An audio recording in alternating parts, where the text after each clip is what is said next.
हम आपको शाम की आरती के दर्शन कराते हैं। तो आज हम आपको शाम की आरती के दर्शन अभी करा रहे हैं।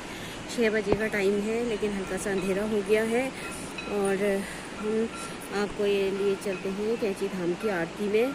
आरती के आपको दर्शन करा रहे हैं। जैसा कि दोस्तों हम आरती के दर्शन तो आपको कराते ही हैं, साथ ही बाबा जी से जुड़े हुए कुछ वृतांत भी सुनाते हैं। तो आज हम आपको बाबा जी से जुड़ा हुआ एक ऐसा वृतांत सुना रहे हैं जिसका प्रत्यक्ष प्रमाण जो है कैची धाम में है।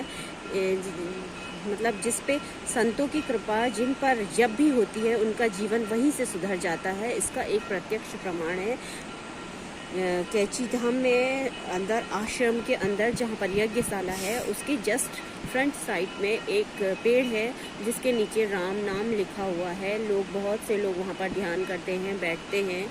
और वो पेड़ जो था, जब मुझे याद है कि जब मेरी शादी हुई थी उस समय भी वह पेड़ वैसा ही था और मैंने किसी से पेड़ के बारे में पूछा था तो उन्होंने बताया कि वो ऊपर उसकी शाखाएं और ऊपर की ओर वो एकदम हरा भरा पत्तों से ऐसे लदा हुआ है कि ऐसा प्रतीत होता है। तो जब मैंने पूछा तो किसी ने बताया कि ये वृक्ष जो था एकदम सूख चुका था और बाबा जी ने इस पर गंगा जल डाला। तो गंगा जल डालते ही ये ऊपर की पत्तियां और डालियां सब हरी हो गई और उसी के पास में एक बोर्ड पर लिखा है कि जिन पर संतों की कृपा हो जाती है वह फिर नया जीवन पा जाते हैं। दोस्तों यह बात सत्य है, क्योंकि जब भी आपके जीवन में जो समय लिखा होगा और बिनु हरि कृपा मिले ही नहीं संता, और बिना हरि कृपा के संत नहीं मिलते हैं।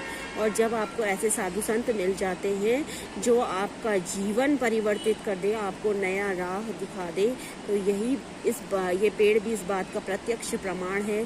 सूख जाने के बाद भी बाबा ने उसमें गंगा जल छिड़क कर उसे हरा भरा कर दिया और आज भी वो बाबा के ऐसा लगता है कि जैसे बाबा के गुणगान कर रहा हो, उनके गुणों का बखान कर रहा हो और याद दिला रहा हो कि संत पर जब भी जिस वक्त भी कृपा होती है तो उसी समय से मनुष्य का जीवन बदल जाता है। तो दोस्तों हम आपको आरती के दर्शन करा रहे हैं।